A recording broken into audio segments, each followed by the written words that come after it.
শিল্পীর শিল্পসত্তা বহিঃপ্রকাশের পথে কখনো বাধা হয় না বয়স। ফের তার উদাহরণ তুলে ধরল এক স্কুল ছাত্র। রায়গঞ্জ শহরের রাসবিহারী মার্কেট এলাকার বাসিন্দা অভ্রদীপ সাহা। সে শহরের একটি স্কুলে নবম শ্রেণীতে পড়াশোনা করে। পরিবার সূত্রের খবর, ছোটবেলা থেকেই রং তুলি, কাগজ, কার্ডবোর্ড আর মাটি দিয়ে দুর্গা প্রতিমা গড়ছে সে। এ যেন রীতিমতো নেশায় পরিণত হয়েছে অভ্রদীপের। তাই অন্যান্য বারের মতো এবারেও ঘরে বসে 2 ফুট উচ্চতার মাটির সাবেকি প্রতিমা গড়েছে এই ছাত্র।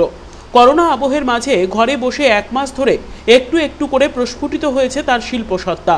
একচালা এই কাঠামোয় দুর্গার পাশাপাশি সিংহ, মহিষাসুর, মহিষ, লক্ষ্মী, সরস্বতী, গণেশ, কার্তিক বাহন সহযোগে বিরাজমান। বর্তমানে প্রতিমা গড়ার কাজ সম্পন্ন। এদিকে এত ছোট বয়সে অভ্রদীপের 2 ফুটের প্রতিমা ঘিরে যথেষ্টই কৌতূহলী পাড়া প্রতিবেশী এবং আত্মীয় পরিজনেরা। আমরা কথা বলেছিলাম এই ক্ষুদে শিল্পীর সাথে। সে জানিয়েছে, গত 1 মাস ধরে চলেছে কাজ।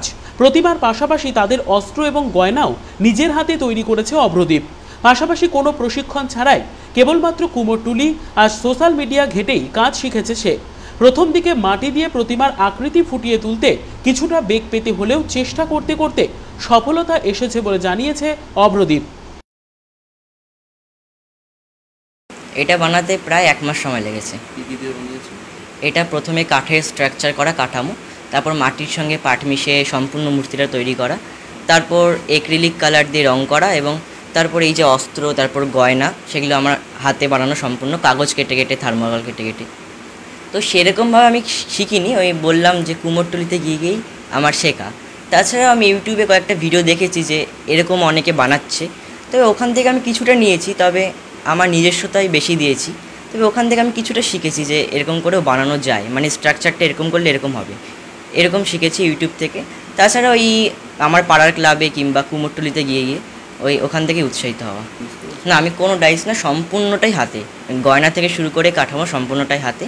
হ্যাঁ, অবশ্যই সবাই ছাঁচ দিয়ে তৈরি করে, কিন্তু আমি ছাঁচ দিয়ে করিনি। তবে আমার প্রথমে একটু অসুবিধা হয়েছে যে নিজের হাতে তৈরি করতে, তো 1-2 বার খারাপ হয়েছে, আবার ভেঙেছি, আবার নতুন করে গড়েছি। এরকম করতে করতে একটা আমি আকার দিতে পেরেছি। কত খরচ পড়েছে তোমার? এটা খরচ পড়েছে প্রায় 600 থেকে 700 টাকার মতো। কত ফিট হবে? এটার উচ্চতা প্রায় 2 ফিট এবং চওড়ায় প্রায় 2.5 ফিট।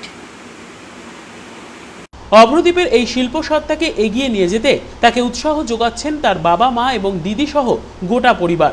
ভবিষ্যতে তার এই কাজ অনেক দূর এগোবে বলেই আশা প্রকাশ করেছেন অভ্রদীপের দিদি অনামিকা সাহা। ভাই যে এটা বানাচ্ছে, তোমার কেমন লাগছে? ভীষণই ভালো লাগছে। আর যেহেতু লকডাউন ছিল এতদিন, এখন আনলক হয়েছে, চারিদিকে এরকম একটা পরিস্থিতি, খুবই মানে বিষাদের সুর চারিদিকে। সেখানে 1 মাস ধরে বাড়িতে এই পুজোর আয়োজন আমরা সবাই খুব এনজয় করছি এবং খুব উপভোগ করছি। ব্যাপারটা আলাদা পুজো পুজো ভাব এসছে এবং খুব ঝলমলে একটা ব্যাপার। বাড়িতে মনে হচ্ছে যে মা চলে এসছে আর কি। খুব ভীষণ ভালো লাগছে এটা। না, পুজোর আয়োজন আপাতত করা হয়নি। এবার দেখি ভাইয়ের উদ্যোগে যখন এত সুন্দর প্রতিমা বানানো হয়েছে, ভবিষ্যতে যদি পুজোর আয়োজন করা যায় সবারই ভালো লাগবে। ভাই তো এটাকে ধরে রাখতে চাইছে। অবশ্যই আমরা 100% সাপোর্ট করি, মা, বাবা এবং আমি, মানে 3 জনে আমরা খুবই, এবং বাড়িতে মানে আমরা যতজন সদস্য থাকি, জেঠু, জেঠিমণি, ঠাম্মা, সবাই খুব আগ্রহী এই ব্যাপারটা নিয়ে।